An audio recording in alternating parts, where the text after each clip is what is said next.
안녕하세요. 제 이름은 영키닉입니다. 오늘은 제가 한국어를 왜 공부했는지에 대해서 이야기하려고 해요. 한국인이랑 같이 얘기할 때 항상 처음 받은 질문 중 하나가 왜냐고 물어보는 거예요. 당연히 합리적인 질문이죠. 대부분의 사람들이 K-팝이나 한국 드라마 때문인 줄 알지만 사실은 둘 다 그게 내 스타일 아니에요.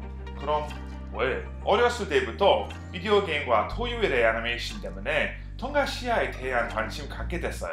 약간 흔한 경우라고 생각해요.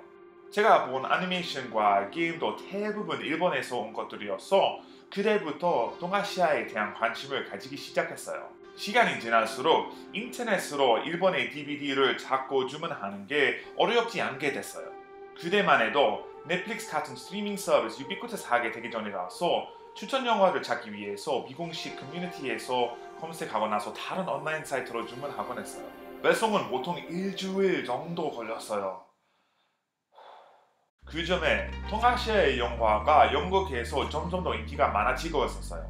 영국의 TV 채널 중 하나인 채널4는 주제별로 영화를 모여서 방송했는데 그중 한 주제가 동아시아의 영화였어요. 사실 그때 저도 처음으로 한국 영화 접하게 됐어요.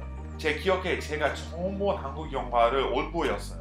대부분의 서양인이 처음 접한 한국 영화가 아마도 올드보이가 아닐까 싶어요. 알다시피 올드보이는 모던 클래식 영화잖아요. 영화 촬영법도 훌륭하고 이야기 구조도 완벽하고 그 영화의 분위기를 잊을 수 없어요. 저는 이 영화를 보자마자 사랑이 푹 빠졌어요. 특히 이 영화를 보고 저는 언어의 매력에 사로잡혔어요. 그 언어의 리듬과 흐름이 굉장히 매력적이라고 생각했어요. 그래서 제가 언젠가 한국어를 배워보고 싶다고 생각했던 걸 기억해요. 시간이 지나면서 달콤한 인생, 복수는 나의 것, 말죽거리 잔혹사 또는 초록물고기 같은 한국 영화를 자주 썼어요. 정말 다 좋은 영화라 아직 안 본 분 계시다면 꼭 보시라고 추천해요. 그 점에 대학교에서 한국학 전공으로 선택할지 말지에 고민하기 시작했어요. 대학교에 지원했을 때 원래 물리학 공부하려고 했어요. 그렇지만 못하겠더라고요. 물리학은 너무 좋아했지만 대학교에서도여서 공부하고 싶은 정도 아니었어요. 그래서 제 열정을 따라가 보기로 했어요. 결국 조금 더 재미있고 새로운 것을 공부하고자 셰필드 학교에서 한국학 전공하기로 결정했어요. 혹시 내가 한국학을 좋아하지 않더라도 한국어를 배울 수 있다는 점 생각하니까 결정이 어렵지 않았어요. 그렇지만 한국의 문화, 역사와 언어를 배울수록 한국의 흥미로운 점들을 더 많이 찾을 수 있었어요. 제 채널에서 알 수 있었듯이 한식 사랑하는 만큼 한국의 영화, 인디 음악, 그리고 전통 문화도 참 좋아합니다.